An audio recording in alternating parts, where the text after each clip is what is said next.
As Marcia said, my name's Ryan Pankau. I'm a horticulture educator and I'm based out of Champaign, Illinois. And so I run the Master Gardener and the Master Naturalist program for our counties. I cover Champaign, Ford, Iroquois, and Vermilion counties. So we have a number of Master Gardener and Master Naturalist volunteers across those counties. And I also, a big part of my job is education and outreach like this. So teaching folks about plants is pretty much what my job is here at Extension, and I got to say, I really love it. As Marcia kind of alluded to, my background is in forestry and arboriculture, so tree care and everything about trees is kind of what my formal training is in. But as a professional, I've done prairie restoration in a job.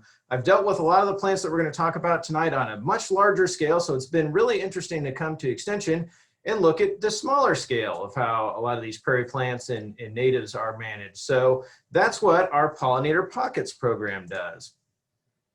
And so just a little bit of background about the Pollinator Pockets program. It was started in 2016 by our group of Master Naturalists, the Central Illinois Master Naturalists and the Champaign County Master Gardeners. So folks created this program with the goal of assisting gardeners in planting more pollinator-friendly landscapes. So the program was designed to work on a smaller scale, on the landscape scale, as opposed to the restoration scale, where we're doing acres and acres of prairie restoration. So really designed to meet the needs of just about any gardener that wanted to add some pollinator-friendly habitat.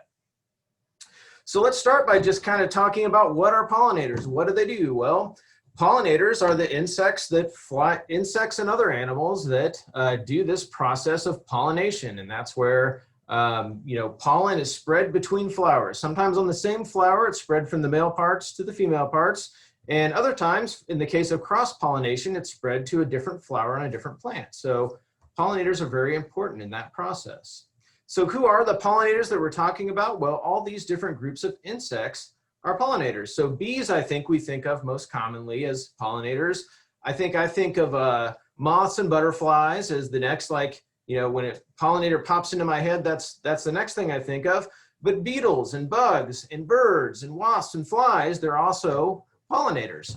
Even mammals. So in the case of bats, there's some pollinating bats and other mammals that do some pollination for us. So there's quite a few different animals that fall into this category of pollinators. And tonight we're going to kind of focus our discussion on the insects. So what is the importance of pollinators? Why did the Pollinator Pockets program start? Why are we all talking about pollinators tonight? Well, worldwide, 85% of all plant species are pollinated by animals. And so 90% of our flowering plants are pollinated by animals. So they perform a very important role in natural ecosystems and cultivated crops.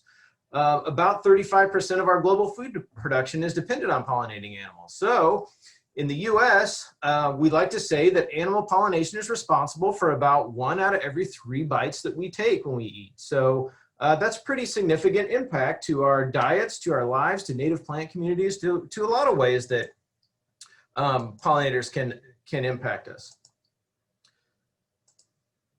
And so pollinator decline is one of the issues that you've probably heard about in the news. I guess anyone that's associated with wild ones has probably heard about this, read about this, is interested in it, but we have seen some pretty dramatic declines in not only pollinator populations, but insect populations.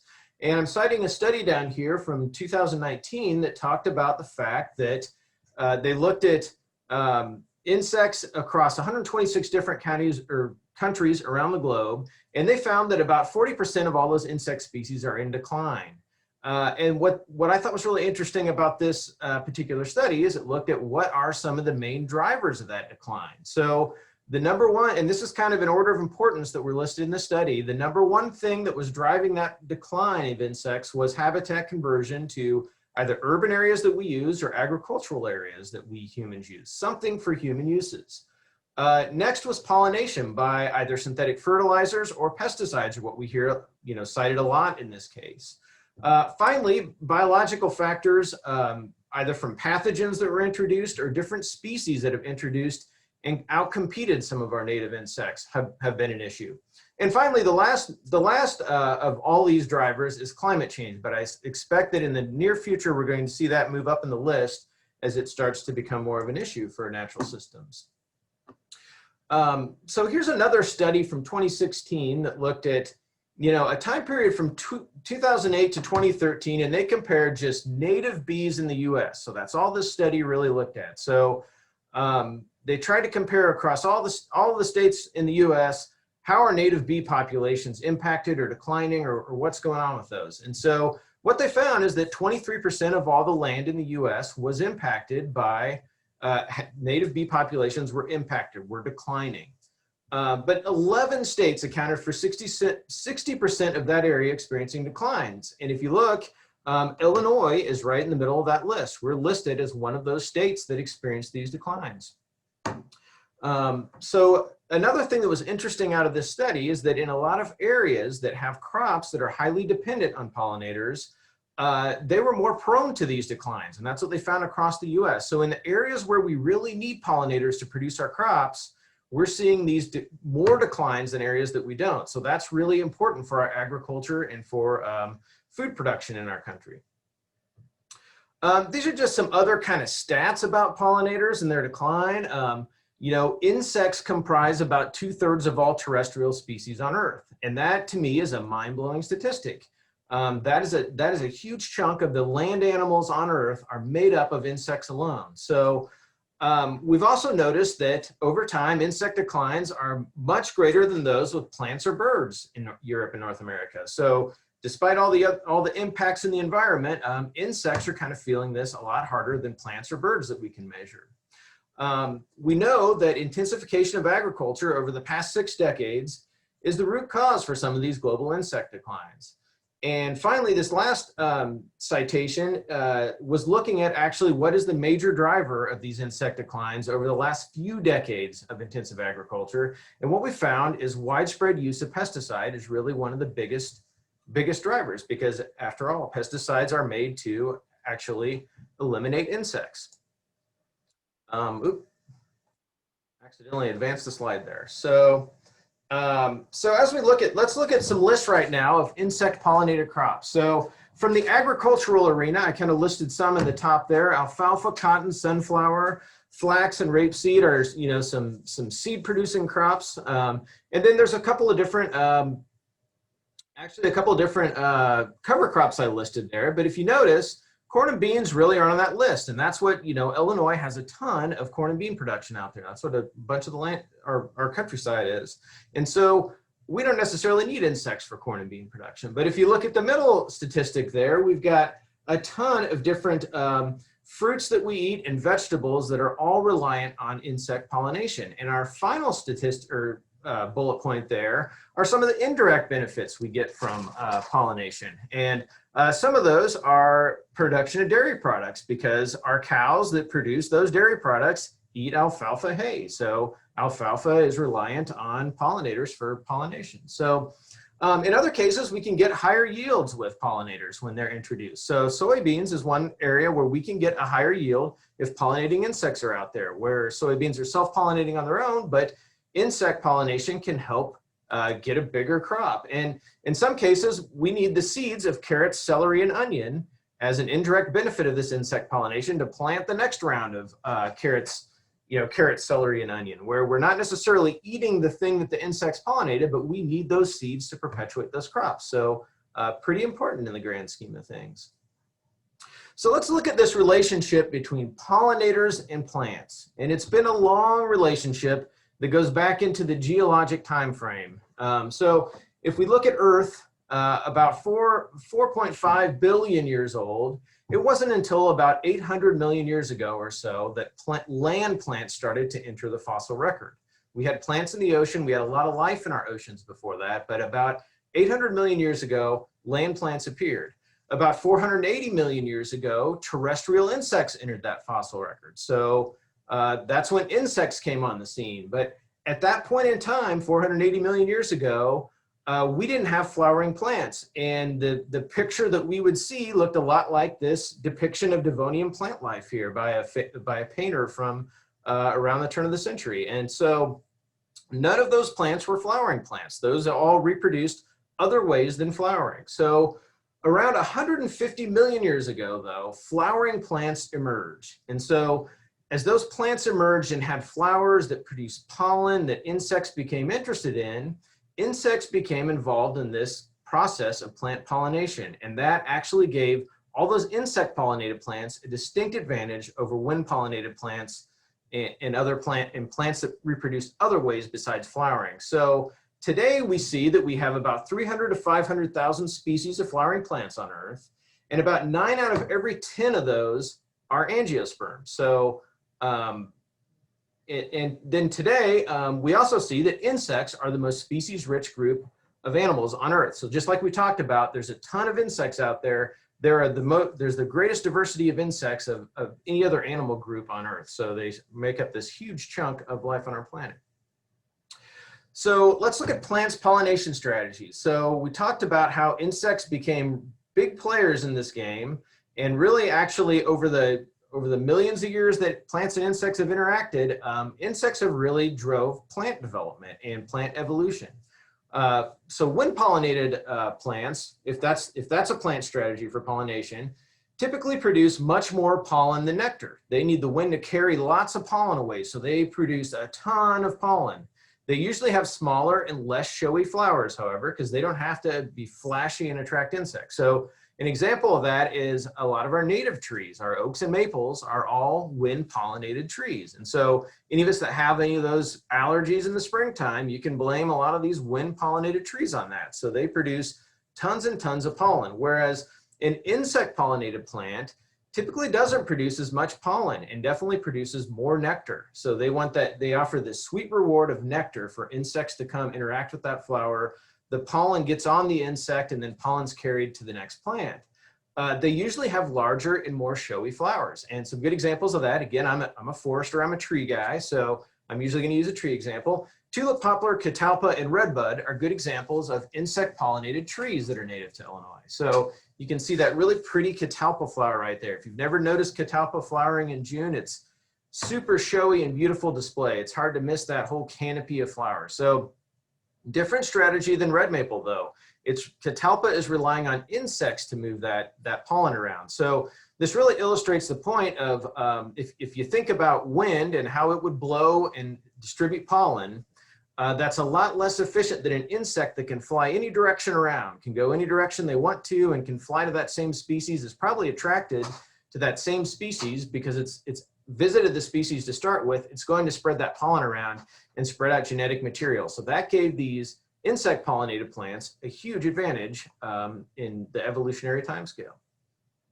So back to our Pollinator Pockets program. So that's why this program was started in 2016, to address this issue of pollinator decline, to make it easier for gardeners like all you folks to design and plant some of these pollinator pockets. So what is a pollinator pocket? Well, it's an area that's planted to attract and nurture insect populations. Simply put, it's just an area that was intentionally planted for insects. Now, we don't really have a size definition for this. Again, this program was designed to be at the smaller scale, at the landscape scale, where you could plant one of these in your backyard.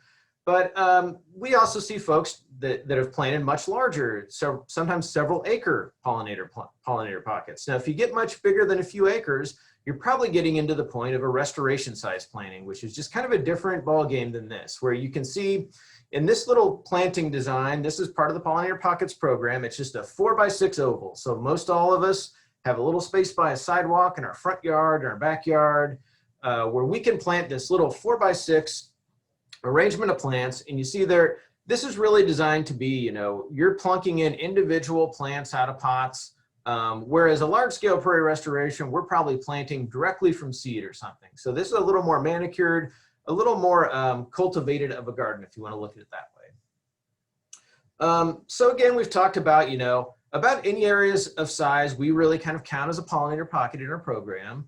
But plants are selected deliberately to benefit insects in this program, like we've already kind of covered.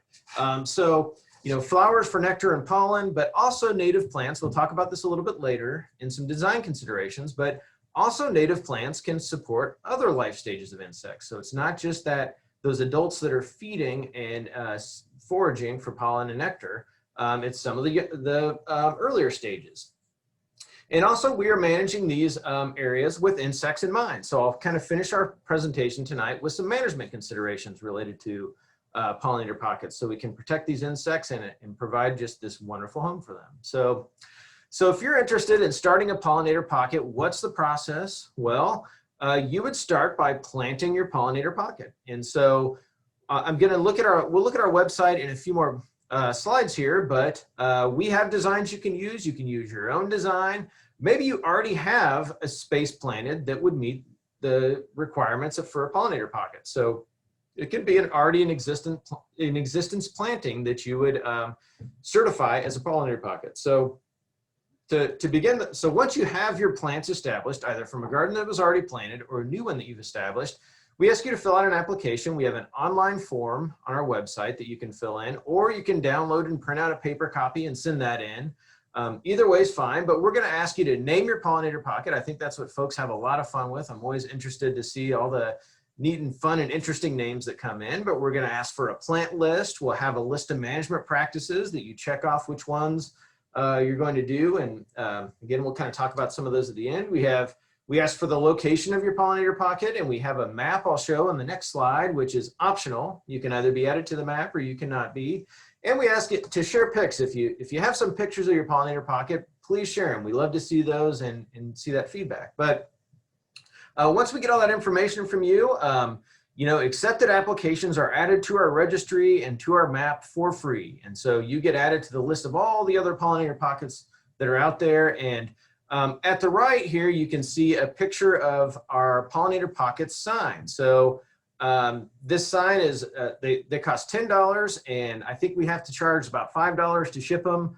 Or, once our office is open for business, you could come in and pick one of those up in person if you wanted to. But yeah, we charge about $10 for a nice little metal sign. I don't think I have one sitting here close I could show you, but anyway, so then you can hang that sign up and show all your neighbors and friends and family that you have a certified pollinator pocket with University of Illinois Extension.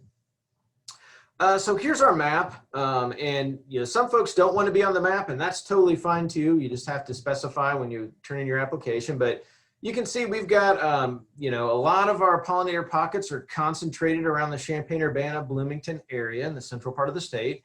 But we have some in the northern part. We have one up in Michigan. We have one down in Missouri. So since 2016, we've signed up 224 pollinator pockets. That's about, we're averaging about 50 new pollinator pockets a year. So I think that's a pretty good impact and pretty good help to pollinators when you look at the numbers by the year. So anyway, so the map's fun. It's on our website. You're able to check that out if you go to the Pollinator Pockets website. And speaking of that, here is kind of a picture of the opening page of our Pollinator Pockets website. And so if you scroll down the page, we have these three tabs. That one has pollinator designs, useful references, and pollinatarium designs. And so we've provided a number of different, very, very simple designs that were originally generated with this at the start of this program. And a lot of these are just a 4x6, 4x10 area, but they are designated for sun, shade, and the actual soil conditions, wet or dry.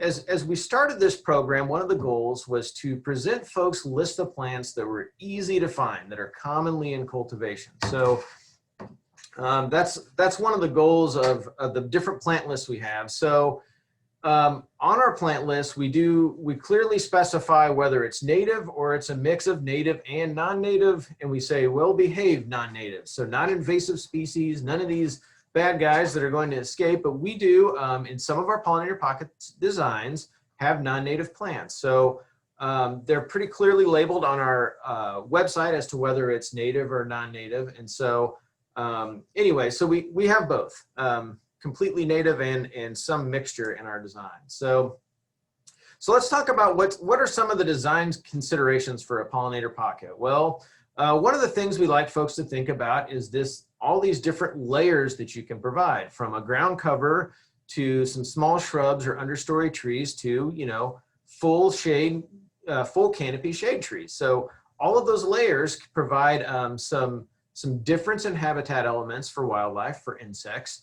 So that vertical layer that you can add provides additional home and shelter and home for other insects. So So we like to say, look at think layers, look at a diversity of many native plants in variable sizes. So that's what we like to see, is a good size distribution of plants. So, you know, we like to look at a lot of different types of flowers as well in these designs. So the more different types of flowers you can incorporate, the better, because different pollinators use different shapes of flowers. And that's the way that these insects and plants evolve together in that relationship. Certain insects have evolved to only use certain flowers. So it's important to have a diversity of different shapes of flowers.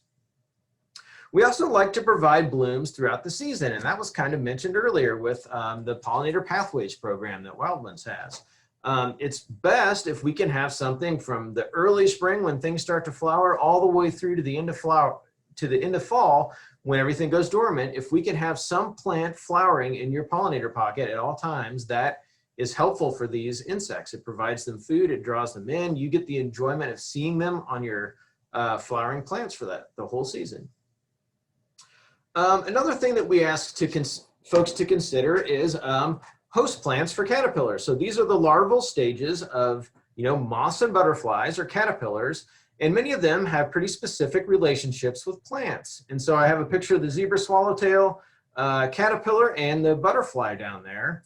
And that's one that's specific to tree species. It's specific to pawpaws. So that's one of my favorite native trees and produces the largest native fruit of any tree in North America. So our largest native tree fruit is a pawpaw.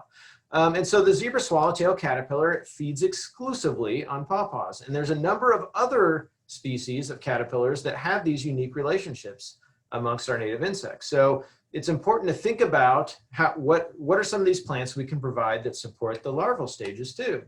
And it's great if you can have a multi-use plant. And this is one of my favorite plants for the landscape, butterfly weed. It's a milkweed. So as we know about milkweeds, a lot of us have probably heard about the relationship between monarchs and milkweeds. So not only does this plant support the larval stage of monarchs, so the caterpillars of monarchs, but once it flowers, it provides pollen to a ton of different other pollinating insect species. So it's kind of multi-use in that respect, that not only does it support the larva, but its flowers also support the adults. And so as we've kind of talked about, natives are almost always better for insects. They support a greater diversity of pollinators, and they support those multiple life stages. So that's what's the difference between natives and non-natives, is that a non-native plant can flower and produce nectar and pollen that attracts insects, whereas it's our native plants that have some of these intricate relationships, even down to the larval stage, with our native insects. So it makes that an important part of incorporating natives.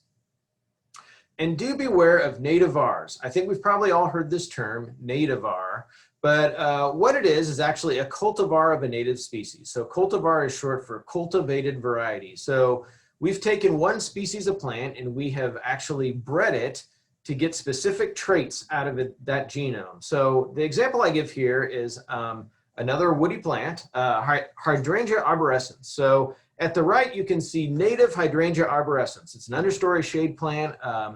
Definitely grows in Southern Illinois. I'm not sure how far its range goes throughout the state, but I know I've seen it all over the place in woodlands in Southern Illinois. And if you take a look at that flower there on the right, that's a lot different than what we see in Hydrangea arborescens Annabelle. And note the quotations around Annabelle. That's how you know it's a nativar. All these cultivated varieties or cultivars have a little second name in parentheses after the scientific name. And that's how you can almost always tell it's usually a nativar when it's a named variety like that. So so the story for Annabelle hydrangea is that around the turn of the century, some ladies were riding horseback near Anna, Illinois, and saw a wild Hydrangea arborescens that had these beautiful puffball flowers you see on the left. So they took that home and planted it in their yard and gave it to their friends and neighbors. And eventually, a plant breeder here at University of Illinois found that plant, found it again, growing in somebody's yard, and traced it back to Anna and developed that into one of the most popular, varieties of hydrangeas nowadays. But the thing that we didn't realize we were doing when we selected for these bigger, showier flowers is we reduced a lot of the value to insects. Insects don't use the flowers on Annabelle hydrangea as much as they do on just are regular straight hydrangea arborescens. They're not as attractive on hydrangea arborescens, but they have a heck of a lot more value for insects. So that's what happens in the case of a lot of nativars. And I think the ones that I see the most are a lot of the coneflower nativars. And there's just all kinds of different crazy colors of coneflower you can get and very pretty plants, but we don't know what things we might have lost for our native insects in that. Another thing that we've done in some case of some nativars is bred for a different color of leaf than the original plant. And some recent research has came out that shows that's probably a bigger impact to insect populations, different colored leaves, than any change in shape or form of that plant, because insects definitely recognize that foliage by its color, by its scent, by a lot of other things. But that's one of those things with a nativar that can be especially impactful to insect use. So back to our Pollinator Pockets website, let's look at a few of these designs just as examples. And this is one of ours that's just, again, one of these 4x6 ovals, and this is with native plants, and this is in full to partial sun with, a dry site with full to partial sun. So you can see we've got New Jersey tea as kind of the biggest circle here, which is one of the bigger plants in this arrangement. So it's going to take up the most space. It's actually a woody plant. So that's obviously one of my favorites. But we've also spread, not only have we spread intermixed larger plants with smaller plants, so we've got some of our layers. We've got the little butterfly weeds around the outside of the New Jersey tea. We've also got some taller things like goldenrod. We've got things that flower early and things that flower late in the year. So our goldenrods are going to have those flowers. Our aster is going to have flowers later in the year. So it's a mixture of different sizes arranged in an easy to do way, an easy to install setup for folks that want to get started with a pollinator pocket. So here's one that we've actually developed for native woodland plants in partial shade. So you can see it's an entirely different set of plants here. And again, it's been designed to have flowering throughout the season, have a variety of sizes of plants. And you can see we also list like some possible substitutions or replacements for some of the, if you can't find a certain species, we've suggested a few replacements in this case. And this is one where we've actually mixed in some non-native. So this includes some non-native plants. The catmint that's listed in the upper left there, that's a non-native. You can see there's some natives too. Baptisia is a native right in the center. Giant hyssop's a non-native that we've integrated into this planting plan. But the point is, we've included some non-natives. We know they're not as great for insects, but honestly, in a lot of cases, you guys have probably experienced this if you tried to garden with natives. Natives are often hard to find. So that was part of the idea behind this program, is that let's make it easy for people. Let's list some things they can find easily as well as native species. So that's why we've kind of included some of those. So I want to point out at the bottom, as you scroll down on our website, again, you hit these 3 tabs you can kind of pick up at the bottom of the page. And we do have some really great stuff listed under the useful references. So there's just a list of awesome books right there. But above it there, we have some different brochures that were produced with the Illinois Indiana Sea Grant and Illinois Extension folks. And I just can't say enough about these. There's a set that are prairie plants and there's a set that are woodland plants. I can't say enough for these designs. They just are really, I really am impressed with the layout of the, here's kind of the cover of one of these different handouts.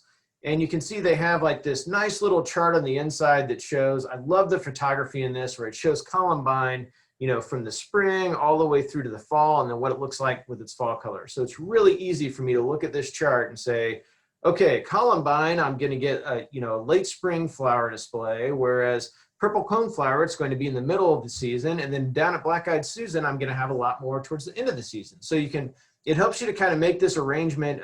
If you're trying to design your own, it's a great way to look at different flowering times in just one place. You can see it all right here, and I love how that design kind of works out. And then further over to the right, again, columbine's at the top.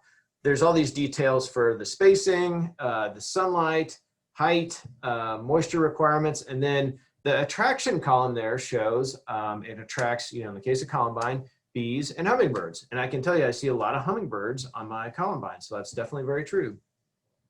And you can see some of the other plants, also attract butterflies and moths. Those green colored, whatever you call those icons, those green colored insects, that indicates it's the larval stage that this plant helps. So Golden Alexander helps the larval stage of some butterfly or moth, and I'm actually not familiar with that relationship. So great little table. All that's in one spot in the middle of this handout you can fold out. But in another one of their handouts, that's just an example of a pollinator garden. They've kind of combined it all into one page here where you can see, you know, they're showing you the kind of 4 seasons of interest among the different plants in the top right. There's a nice little planting design to the left there that I really like the way that's detailed out, and it just makes it, we'll look at that on the next slide. But then at the bottom is kind of that whole chart all put together. That the previous handout was just a list of maybe 30 native plants all in one big chart, where this one actually includes, you know, a design schematic and some more details there. So here's kind of a zoomed in look at the design schematic. So this makes it so you know, it's pretty replicable. You've got 6 feet by 25 feet in length. If you wanted to go bigger, you could just kind of scale this up or double this size if you had a larger area. So I like how they've done, you know, there's kind of taller things in the back. You see some little blue stem in the back. Some shorter things like, again, butterfly weed is kind of in the center of the front at the bottom there. So nice integration of different sized plants kind of mixed up in an artistic way. So finally, we have another set of designs that are available for folks to use from the Pollinatarium. And so that's, the Pollinatarium is a place here on campus that's entirely focused on pollination. So they have a lot of programs for adults and kids, just a great place to go. And what they did was planted some of these plots so you can actually see them. And these are a little bit larger of designs. So if I clicked on, I think I clicked on one of the lower down designs, it's a little larger. Yeah, plot number 4, where it's 10 feet by 18 feet, and it's tall and medium-sized plants. So that's with respect to height, you know, tall and medium-sized plants, 4 to 8 feet tall. And so you can see in this planting, it's getting a little closer to the restoration style, larger style planting, where we have like, you know, a whole like section of the silphiums in the bottom left-hand corner. You know, you kind of have a section of bee balm, a big clump of it. So it's kind of this idea of mass planting all these natives together. And this is kind of the concept for a lot of the pollinator pockets I planted at my own house. I've kind of went off of this concept of a little bigger design and kind of massing some of these natives together, as opposed to if you go all the way back to our original pollinator pocket design that started the program, that, you know, 4 by 10 oval, it's almost like individual plants kind of placed together, where now we're getting into kind of, you know, masses of different species of plants. And that's really, this is really more like what a prairie in nature would have looked like. Probably, you know, areas of the same species in spots. I found that also makes it a little easier to maintain down the road, because I know, you know, in this front corner right here, all I have is compass plant. You know, that's the only thing that needs to be in this area. And whether it's me or one of my kids, it's a little easier to just say, okay, that whole section right there is compass plant, just weed anything that's not compass plant. So I kind of like this design of the masses of different species together. So now let's talk about a few of the management considerations with pollinator pockets that we try and recommend. So, you know, we talked about earlier some of the statistics of why pesticide use has had such a huge impact on insects. That's just our widespread use of pesticides. And I know a lot of my previous slides pointed the finger at agriculture, but I think there's also good research that shows at the landscape level, we use a lot of pesticides per acre. So if we can eliminate any of that use in our yards, especially around our pollinator pockets, that's going to help protect insects. So some of the things we recommend are using the concepts of IPM. So that's integrated pest management. That's always looking at something else with a pesticide as like the absolute last resort for control of a pest. So we're always going to look for cultural things we can do. So pruning, you know, watering, adding nutrition so the plants are healthier. There's a lot of other things we can do before we go to a pesticide. If you have to use them, consider using selective pesticides. And the example I give there is BT. And BT is a soil bacteria that we can actually spray on the leaves of, in this case, cabbage worm damage on kale in the bottom right there.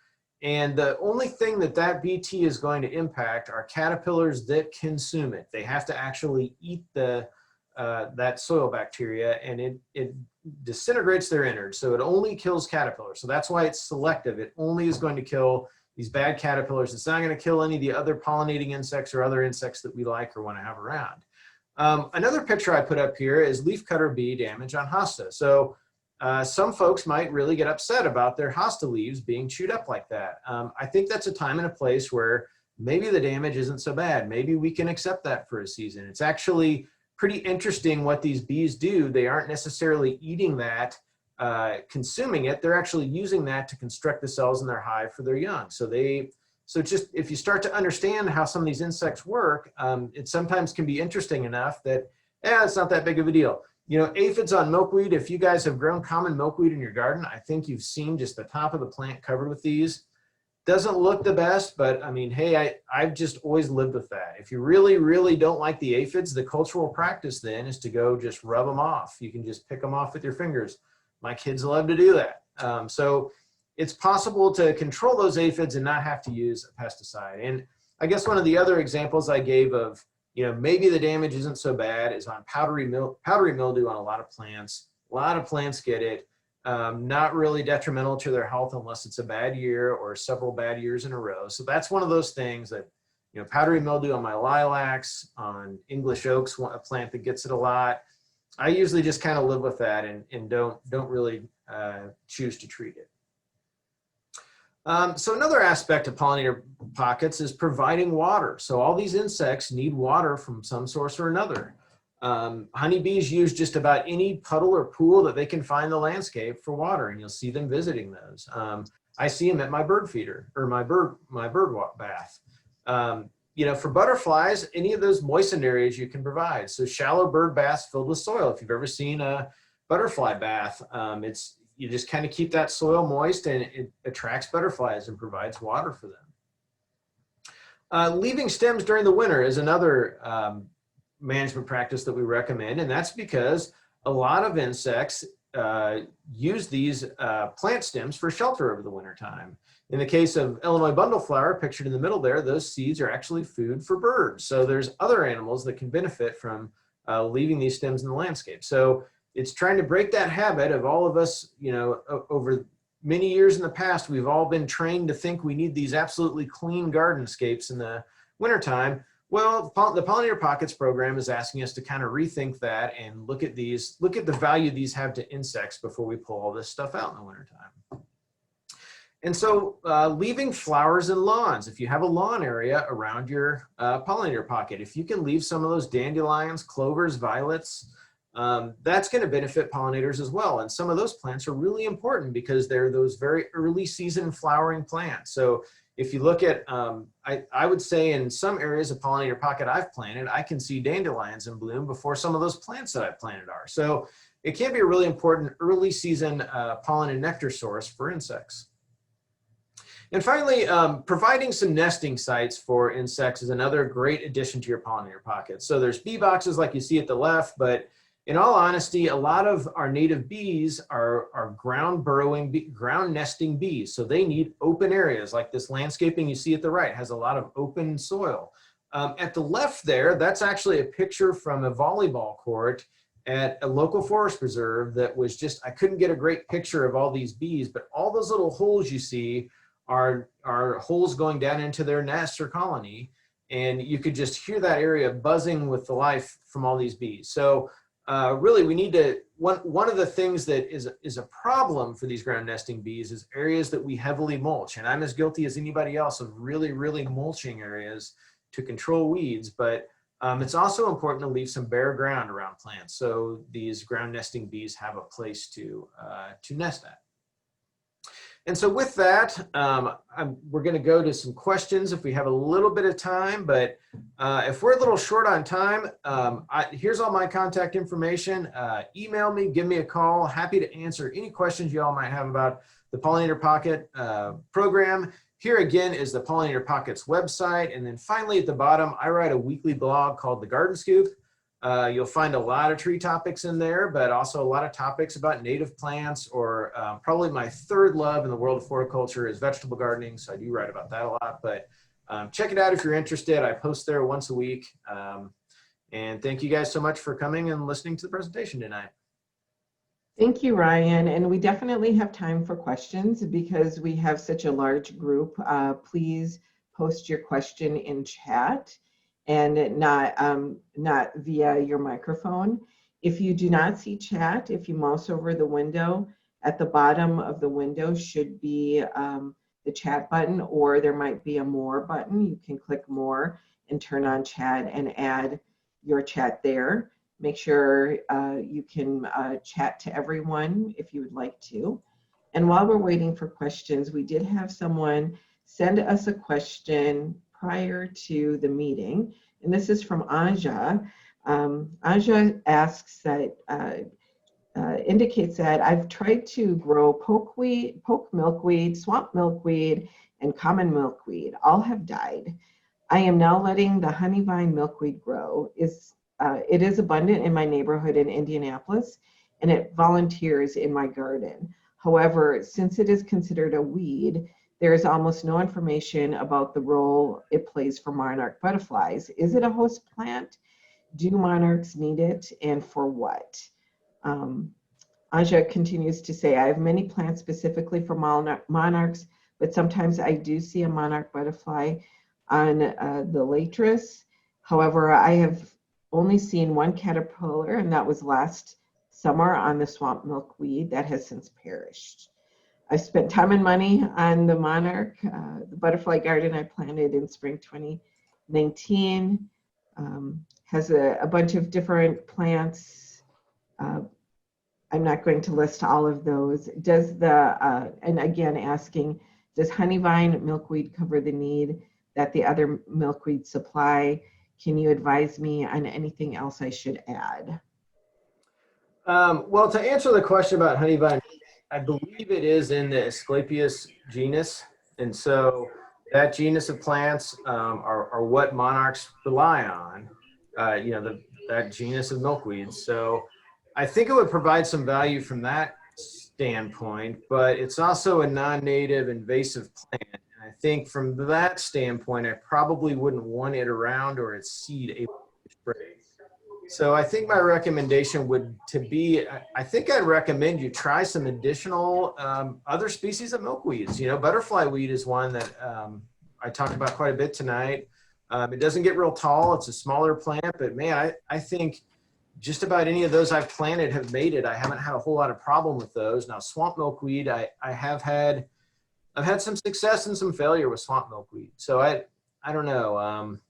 I really like that plant though, and in a couple places I've got a nice section of it going. So I don't think I would give up on swamp milkweed. One thing I really like with it is I don't know if you smell the flowers. It's actually quite fragrant. And so where I have had success with it, once it gets established, it does pretty well, but it does take a little nursing along through establishment. So I think that would be my recommendation, is not to give up on our native milkweed species and try a few more, because I think there's enough out there. You should be able to get something that would work. That's great. Thank you, Ryan. Lee asks, will aphids on my milkweed cause problems for monarch caterpillars? I have a big infestation. Well, I've dealt with that kind of infestation before too. And I think that, it definitely impacts monarch caterpillars because that's some of the plant that's less healthy. I mean, at least on my milkweeds, it's just like it almost kind of kills the top or stunts growth up there. Like I mentioned, I've just sprayed them off with a hose. I've wiped them off and squished them with my fingers. A couple of years ago, I think maybe it was last summer, my wife and I started some flats of milkweeds, for Pollinator Week. We planted those out around the community and things. And those little plants had aphids all over them. And I was actually worried with those smaller ones that aphids were going to kill or stunt those milkweeds. So I was real meticulous with hand picking. It really wasn't as bad as I thought. So you could remove them by hand. You could, another thing, and I would have to check the exact recommendations for this, but it is about this time of year or so that you cut back some of your milkweed. So there's a second flush of growth that's available for monarchs before their migration later in the year. And so that may be another thing to consider. I've never actually done that for aphid control. But I think if you cut back that plant, you can get rid of the aphid infested part and hopefully something new would grow. But you know, in general, I really, other than when they were small seedlings I just had started, I've really not hardly ever done anything to control aphids. I've just kind of accepted that. And you know, not the prettiest thing, but you know, just it's, you know, it is what it is. And some years they're bad, some years they're not in my garden. And Mary Jo asks, will pollinators use dog bane? I think I'm sorry, that's probably a little too general of a common name for me to know what plant we're talking about. I'm maybe drawing a blank on what dog bane is, but sorry, I'm gonna have to pass on that question or not be able to answer it. That's okay. Emma asks, is it safe to use a bagged or box seed mix that will have annuals and perennial seeds mixed together to fill in plant gaps? In other words, is it okay to give them something to chomp on versus nothing? Meaning insects, I would guess, is them. Yeah, and I mean, there's probably a couple of things in that question of just, you know, starting stuff from seed. You know, that's a little bit of an issue sometimes. So I think it's fine to use. You know, I've bought seed mixes of natives, and it sounds like maybe that's a mix of natives and non-natives. I think I would just want to look at that list of plants and do a little research if there was non-native things in there to make sure it's not something invasive I would be adding, and just to kind of double check that. But starting from seed, you kind of need to plan ahead. Obviously, the seed needs to be in the ground and, you know, germinated at the right time of year. So, you know, there's certain things you probably could start right now. There's other things I probably would start in the spring. So I recommend doing a little research before starting stuff from seed. And I'm speaking from experience in large scale prairie restorations of sometimes 100 acres and direct seeding those things in the past. It just is, it's a little different of a ballgame than putting a seedling. That's in pollinator pockets. That's been mostly in that smaller size in my yard and my landscaping. I usually went with just 4-inch pots of plants, and I know those are not available, you know, year round in all places, but I've tried to kind of, you know, if I've had bare spots before, a great thing to do for the growing season while you're waiting for maybe a fall plant sale is just cover that with something. And a friend of mine in Southern Illinois who has, he raises a ton of native plants and has a lot of little pots around his property, he'll just take one of those blank spots and cover it with an old tub or a sheet of plywood or something that can just kind of cover that spot, and all the seeds there kind of germinate and get spent, and then you've got this nice little spot to kind of scratch up and direct seed to. So I do a little research on what plant seeds are in your mix, the time of year that they would need to be seeded, and then you know, once that stuff does come up from seed, weeding is probably the biggest, you know, keeping the weed pressure back is a challenge, but it could definitely work. Okay. Your microphone is, you're kind of cutting in and out, so maybe check your microphone connection, Ryan. Okay. But this leads into a good question from Lindsay in terms of where can I go to get native pollinator plants? And does Extension ever have an event to purchase some of those plants? This is a good time for us to pitch our chapter. Illinois Prairie chapter always has a native plant sale every year in May. So that is one way to get that. Several people in the list have indicated Prairie Nursery and Prairie Moon. Ryan, where do you recommend getting plants? Well, you know, you guys have a great sale up in your chapter of Wild Ones. I think other Wild Ones chapters around the state have plant sales. Local here in Champaign and Urbana, Grand Prairie Friends is a great nonprofit organization. They have a spring sale. That's where I've got a lot of my plants. But if you really want kind of the best list, the Illinois Native Plant Society actually has a list on their website of native plant nurseries and native plant sales. And that's kind of where I usually direct folks. I think they do a pretty good job of updating that list. Illinois Extension, we don't really have a native like prairie plant sale, but the East Central Illinois Master Naturalists do have a fall tree and shrub sale. So we sell all native trees and shrubs. That's all. It just went live on August 1st is when ordering opens up. There's a number of things that flower there. There's a number of just great insect supporting plants. And that's something we didn't talk about, was the fact that oak trees support a ton of insects. They may not be pollinators, but there's a ton of insect life that a lot of our native plants do support in those larval stages or in other ways. So anyway, check out our website for that. And that's, get to that by just searching Illinois Extension and getting to my unit in our Master Naturalist chapter is the East Central Illinois Master Naturalist.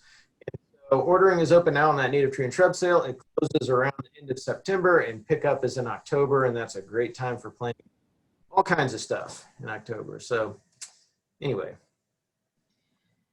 Fawn is wondering if on the Pollinator Pockets website, if there are any designs for rain gardens. Yeah, I don't know if any of our, so we kind of started out the program with the Pollinator Pocket designs, the smaller ones we looked at first. We've added those from Sea Grant. We've added those from the Pollinatarium. Some of those Sea Grant designs are for rain gardens. So check that out. There's one specific for rain gardens that has a list of native plants. And that's, again, accessible through our, Pollinator Pockets website. And you scroll all the way down to the bottom and there's some other resources and things listed there. So, yep, there is one design I know of, and there may be a few more hidden in there if you search everything. Great. Regine is wondering about protecting chrysalis. She's planted lots of butterfly weed in front of her condo, have seen lots of caterpillars, many chrysalis, but the birds have eaten them all. Do you have any tips to protect them? I don't really. I've got a beautiful pollinator garden right out my kitchen. I've got a south-facing window there, a nice sunny area, and I also have bird feeders all around and wren houses.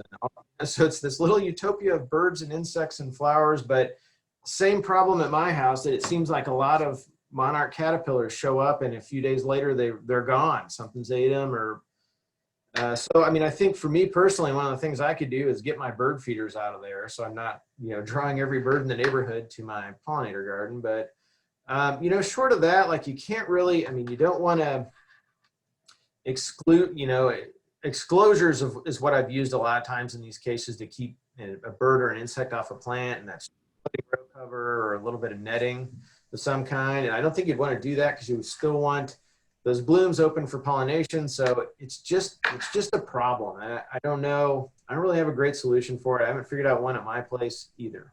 So. Karen is wondering about our bulbs like crocus, daffodils, Elyums good for pollinators? Well, a lot of those are not native, but this is the case where there's really a benefit to some of those non-natives because they come up so early in the season. So yeah, they are, because they're out super early. Like daffodils are one of the first. Snow crocus, I have planted them, but they're all over my yard. They come up all over. They're probably one of the first ones I see. But along those same lines, there's a lot of natives. Like spring beauties are one of the first to come up. Bluebells are one that I see in cultivation. Wild geranium, I guess those are a little bit later in the year, but yeah, so some of those really early flowering things, those are some of the non-natives that I think probably have the most pollinator value because they do come out so early. So Janet is wondering, she said several gardeners have expressed concern that the common milkweed in their area are not developing seed pods. And she was wondering, have you heard of this? Is this a concern generally in a broader context?